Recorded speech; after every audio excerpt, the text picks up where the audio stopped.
Welcome to Revolution Against Evolution. I'm your host, Doug Sharp. Your co-host, Rich Gear, here as well. And Doug, I'm pretty excited about this. Jerry Bergman has written a new book. It's called Evolutions, Blunders, Frauds, and Forgeries. And Doug has read the whole book. I have yet to read it yet. I've read parts of it. But I'd like to start out, Doug, reading a quote that they quote at the beginning and the dedications of this, because this is what the show is about when Jerry Bergman takes it apart.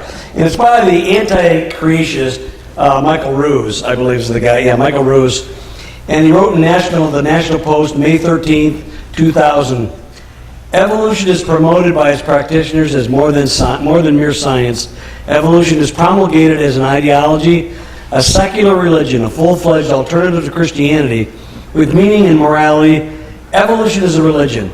This was true of evolution in the beginning, and it is true of evolution still today. It came into being as a kind of secular ideology, an explicit substitute for Christianity. And yet at the beginning of this same introduction says, most people, if you talk about evolution, the first word that comes into their vocabulary would not be fraud or religion, but would be science. And this book goes to a big thing about refuting all that. So or even they would say evolution is a fact, and it is far from that. But this latest book, Evolution's Blunders, Frauds, and Forgeries, I think is maybe Jerry Bergman's most important book that he's written to date. And he's the author of about 40 books or more. I've lost count. It seems like he comes out with a new book every month. Well, here's the thing. He's been doing all this research for years and years and years, and been gathering it. And so there's probably 30 or 40 years of research in this book. Now he's taking all this information he's got and finding publishers for him, and so he's come out with 2 or 3 books a year. But when Jerry writes, though, he's very readable, I think. I think so, yeah. He's not, it's not a heavy-handed tome, even though some of the issues he's dealt with over the years, the racism and basically the Darwin's dark side and some of these social implications and let alone the scientific stuff are very heavy stuff and very difficult sometimes to grasp. But he writes in a very way that's very. He has a really good way with narrative prose, I think. Well, Jerry is really what he is a historian more than a scientist. Yeah. If you take a look at what he's writing about, is that he's writing about the history of science and why we are in the situation that we're in. Because of certain things that have happened over the years, 150 years ago, there was a lot of people who took on the idea that they wanted to get rid of the divine right of kings and politically late 1700s, overthrow the idea that there was a God who had the right to dictate or give rules about how you were supposed to live. And so the people who don't like to have those things told them what they're going to do, there's an issue that they are trying to work with to resolve that in their own minds, and so they need something other than Christianity to tell them what. And we've so long said in this program that if there was any alternative besides evolution to get rid of Christianity, it would have long been abandoned, because evolution is so. We've shown over the years many of the problems, the fallacies. I mean, the non-starter issue of spontaneous generation, just to start from the very beginning. But Jerry goes into this a lot more. He goes into the actual, not only, it's one thing when you make a mistake, Doug. Christians have made mistakes. We said things that were true that we believe were, and it turned out they weren't. And of course we're called liars when that happens. But the fact is, there may be people who do it on purpose, then they are liars, and they shouldn't be doing it in the name of Christianity. But evolution is chock full of frauds and hoaxes and things that were done on purpose, Doug. And that's what Jerry brings to light in a lot of this stuff. There are blunders, and those I think you kind of laugh at them a little. Some of them are kind of nasty blunders. They have bad consequences. But Right. some of them, when they're malicious and they know the truth of an item, it's one thing to say, for instance, let's say when Darwin was around, and Jerry talked to me about this one time. He said, yeah, the original idea of a cell was a little blob of jelly, or kind of like a blob of. They didn't understand. But now all the complexity that they know is in the living cell, to go back to those kinds of arguments that Darwin would have used, seems the height of ridiculousn's, actually.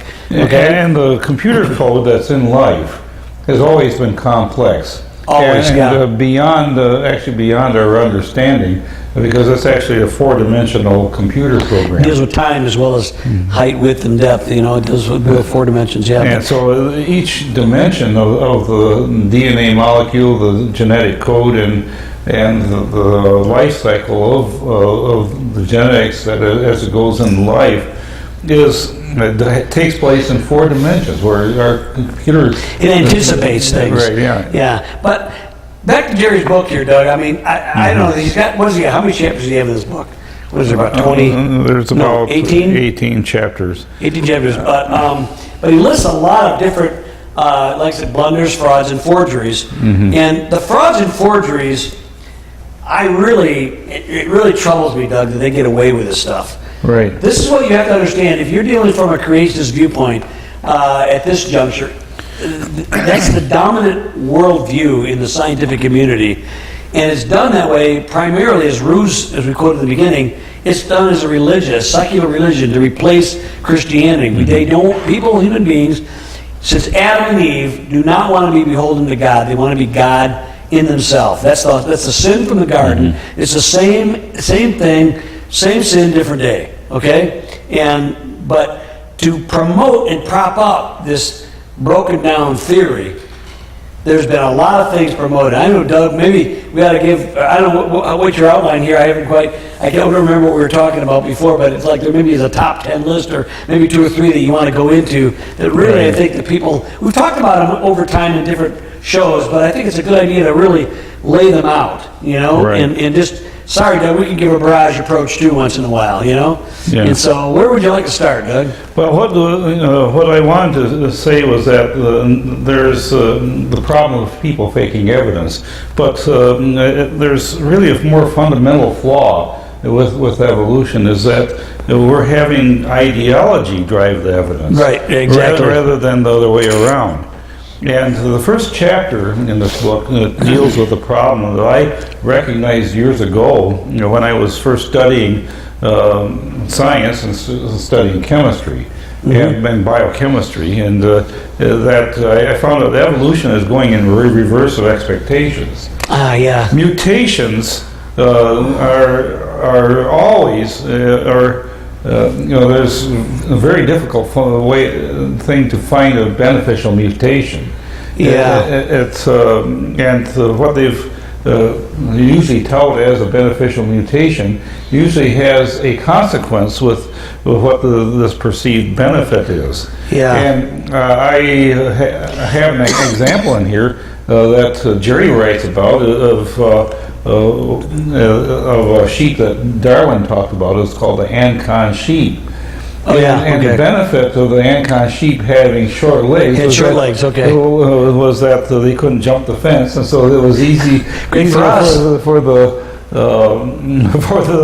shepherd herder, to take care of, So, but in that particular case, the Ancon sheep died out because they were just had too many issues with it. The short legs were just not. They were problematic for the sheep. So, so it was something that was beneficial for the shepherd, but it wasn't really very good.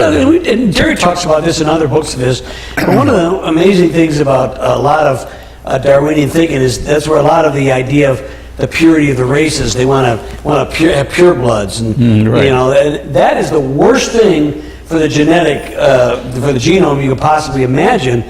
All the defective traits come to the surface, but that's a Darwinian. The predictions of Darwinism, or the things that it causes people to want to do, or to create, or the environment they're trying to, always is in reverse of the things that are good for humanity, or for anything, for any life, or anything in the culture, generally speaking. It's an amazing thing how backward and in reverse, as you said, as to what really is beneficial for us. The harmful mutations usually are recessive, or Right. they're But if you weeded get two in a out row somehow. coming in, Yeah, then they would, and if you have, a mixed race person is usually very beautiful if you take a look at them. I mean, pretty much, the Yeah. Hawaiians and the Tahitians, which are a polyglot of about every Right, yeah. racial group you're going to probably imagine, are just gorgeous, people. But Doug, I mean, again, back to Jerry's, he starts out with blunders. I mean, we're talking about blunders right now, and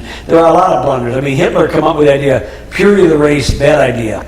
Bad idea. It does not do very, very well. Don't misunderstand me. I think God put in the genetic code a lot of variety and a lot of ability to come up with incredible distinctions and looks. From the blondest blonde in the Arctic or in the Nordic areas to the darkest dark in the Africa and the equatorial regions, and they're all a beauty in their way. But ultimately, generally, they need to get mixed together again, because if they don't, you're going to have recessive traits coming up, like sickle cell anemia, skin cancers, all kinds of things that are not good for you. Heart disease come to the forefront, and those are the things we find out. Like beneficial mutations, Doug, the best ones we found out, okay, a blind fish in a dark cave. How's that? Yeah, but guess what? Yeah, he's got no eyes, or no eyes at work, and so that's really beneficial in that environment. He doesn't get eye disease. He doesn't, he learns to use his other senses better. But in a seeing eye world, goes on the light, he's food. Okay, that basically. Oh, how about this? We're talking about sickle cell anemia. That's a beneficial mutation. You don't get malaria. Yeah, you get sickle cell anemia and you die. It's just not a good thing. And even the neutral mutations, Doug, create what's called a load, and over time causes problems. Genetic mutational load is not a good thing.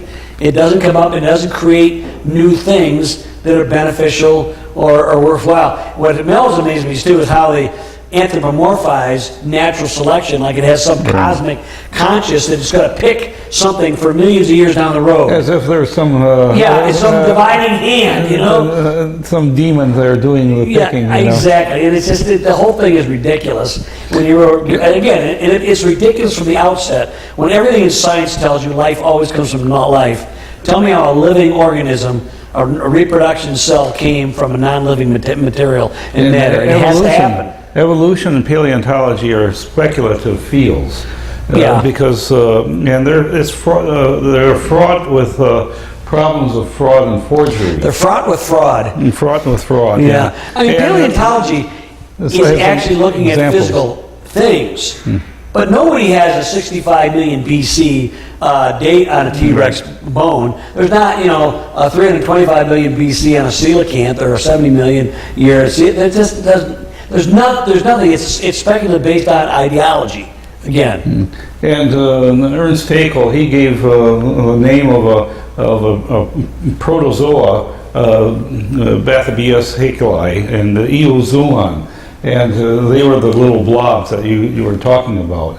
And it turned out that they were just actually non-organic slime. And then there were fossil forgeries that Charles Dawson and Viswatjet Gupta came up with. And Chardin was involved in that? The Pilton Man? Wasn't we'll talk about Pilton Man next. In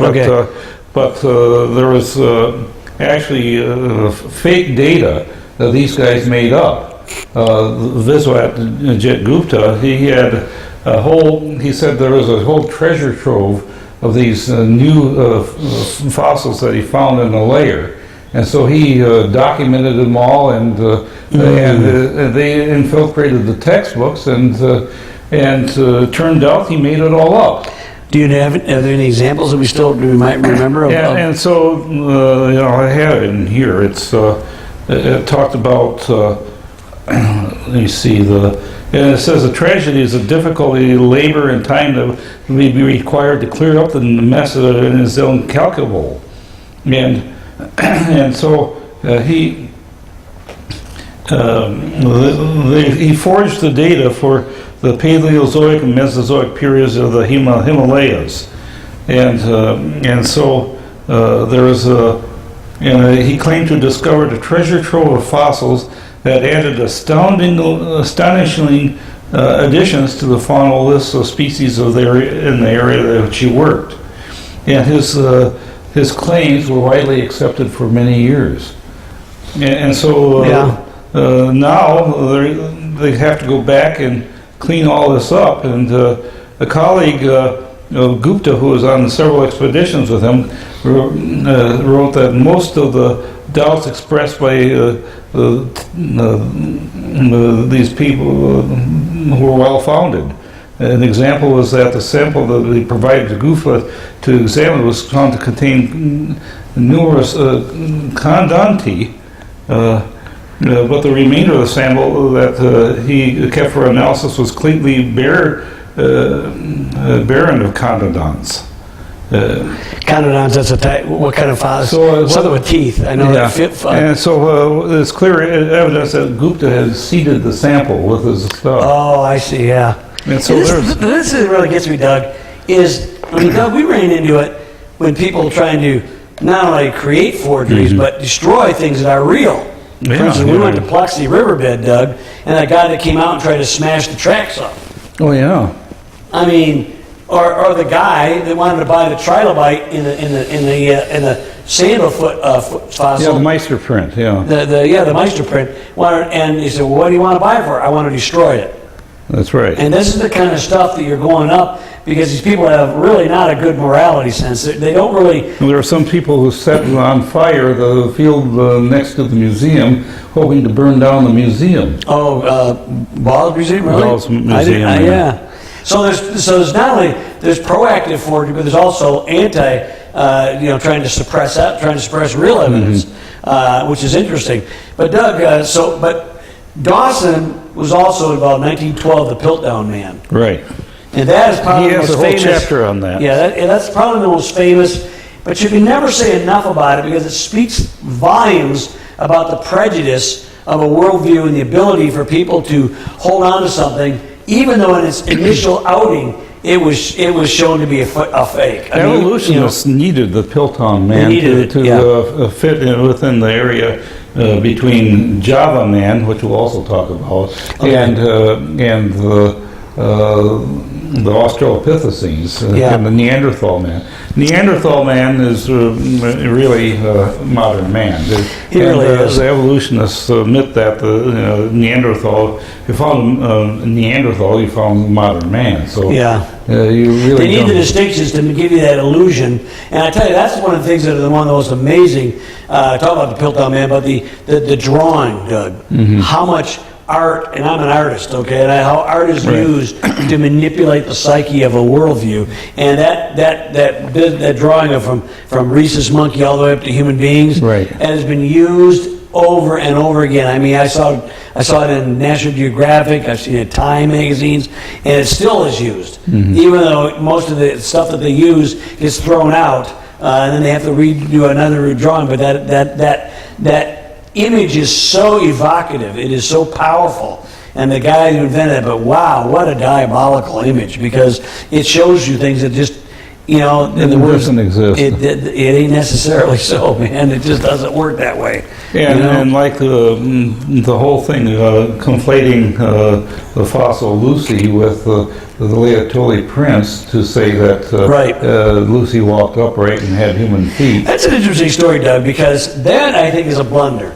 I mean, the Prince, the Laetoli Prince, really are fully human, except they're kind of small, pygmy-like almost, I would say. Maybe you're childlike. And then you have the Lucy fossils that were found. And what happened is the Laetoli they basically, I don't know how long they worked till they got the date they wanted, but it seems to me they did a little bit of little finagling. But the point is, they got these dates here, and they go, oh, these prints are, 4.5 billion years old or something like that? Well, that's what Lucy, so these must belong to Lucy. Right, yeah. All right? And that's why when you go into a lot of your museums, Chicago Museum of Natural History, the Michigan State Museum, the St. Louis Zoo, and probably a lot of other ones, have, when they make reconstructions of Lucy, they make her a hairy ape-like hominid with human hands and feet. But Doug and I have been over to Sterkfontein Caves, and they found Australopithecines, and the hands and feet are more arboreal than modern chimpanzees. The Littlefoot fossil has actually been in the news lately because they have finally excavated the entire fossil, and the feet actually are arboreal in nature. They climb trees. This was a monkey that was not on its way to being human. Well, But they trump it up to make you think that maybe it was. Yeah, and tell you, once you do that, you see those images, they're geniuses. And I mean, my profession, artist, man, we know how to deceive you better than anybody else. I remember there was we can make things up. The fossils in Janthropus, which came out in the 60s or 70s, something like that. Yeah. And there were two different artist renderings of what Janthropus. Oh yeah, I remember that. And one was very hairy and ape-like, and the other one, you had the beetle brow guy, and they were totally different looking. Way different. You know. But they said the I never can say the one made up from a tooth of a peccary, or the tooth of an extinct pig. Nebraska Man. Yeah, Nebraska Man. Yeah. Anyway, and we know all of these things. They're trying to find things. One of the things that Creationist brought out years ago is, why do we have so few fossils of chimpanzees, other smaller monkeys? Because they're using them for transition fossils for human beings. That was my answer, but you wonder about that. They have to exist there, just like you have fossils of apes and gorillas and stuff like that. But the Pilton Man, back to that, just for another New York minute here, that had the head of a human, of a modern human, and the jaw of an ape. So it's kind of almost in reverse. That's why they kind of finally accepted it. I think 1953 they rejected it. And it's pretty certain that these fossils were planted in the... They were planted. The teeth were filed. There was a bad dye job on it. The mandibles were broken, so you couldn't compare. It was obvious they would not fit together with each other. Right. Things like that are all over the place. So Dawson was involved, and also Teilhard de Chardin. A Jesuit priest. Right. Yeah. Okay. But it is interesting that almost every page of Jerry's book, I think I've learned something new. And there was an entire chapter in here of a whole issue that I wasn't aware of, and that was that Francis Dalton, Charles Darwin's cousin, was trying to use fingerprinting as proof for evolution. Now, the significant thing about that is that try as he might to find some correlation with fingerprints and races, because he was big racist. He was a big racist. He really never got the results he expected, and so this was a whole lot of time he wasted going down that road to use fingerprints. But it's another pseudoscience like phrenology, using the bumps. He also talks about Haeckel's Biogenic Law forgery. It's actually what he did was show the progression of the development of the human embryo through various stages of the expression is ontogeny recapitulates phylogeny, which means when you go through your birth cycle all the way from the beginning to the end, you go from the one-celled animal to the multi-celled to the fish stage to the amphibian stage to the reptile stage. By the way, this is where the abortion lobby started their argument way back in the early 70s or late 60s. They said, you're not fully human, okay? And this persists, this myth persists even to today, that you're not fully human. When the scripture says, I formed you in your mother's womb, I knew you before you were born. I mean, the point of it is, you are what you are from before you were ever physically manifested, out of the womb. But this is the Darwinian background of a lot of these Planned Parenthood, eugenics before that, and Jerry talks about that too.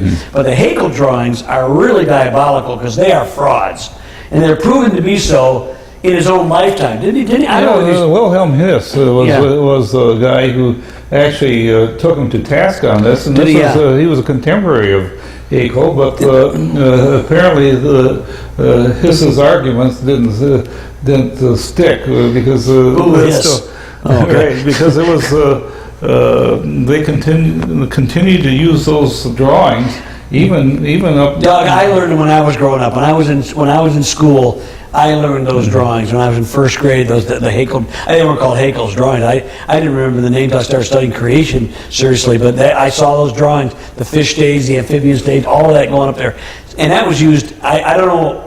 Some people have told me in some places they're still using those things, which is amazing. How long these frauds will persist. And we have these Chinese bird dinosaur forgeries. Oh yeah, the Archaeoraptor is the most infamous one. And what's interesting is that National Geographic was eager to publish this, and without really taking the time to check out the evidence, and they did a spiral CAT scan on this and found out that they could see the layers of where this was actually pieced together. It's brilliantly done, I have to tell you that. But yeah, but it was a forgery. It's really not. And I think there was one that just came out just recently. I would say because it's coming from these mills of fossil things in China. Probably better take it with a grain of salt. Yeah, fake news in paleontology. But the fact of the matter is that a lot of those things, I'm not so sure, the whole bird dinosaur, that goes back to Huxley, who was using gross morphological arguments back in the 1880s, showed, see how the reptiles' claws and the bird's claws are similar? They must have evolved into one to another. I would like to have seen the reptile was jumping out of the trees and see how far they flew. Yeah, because that was with half feathers, half scales. Right. Which never is. Either something works or it doesn't. You can't have it. It's the whole thing in creation is why we're creating. Unless everything works, nothing works. Now, I'm just going to touch on Java Man for a second because Dubois, we have about a minute, Doug, he's a guy who set out to find what he was looking for. And they needed a fossil in between humans and apes. And so Dubois actually found a skull and a femur, but they were not quite together. They were some distance away from each other. But he wouldn't let anybody else examine his bones. And one of the cardinal rules for science is that you need to be able to have something testable, repeatable. But Jerry ends his book with a discussion of why fraud exists in the science today. Science is much more interested in promoting an agenda and if someone wants to survive in academia, he's got to deal with this whole thing because if you get results that the evolutionists don't expect, it's going to work for you. Yeah. We'll see you next time on Revolution Against Evolution.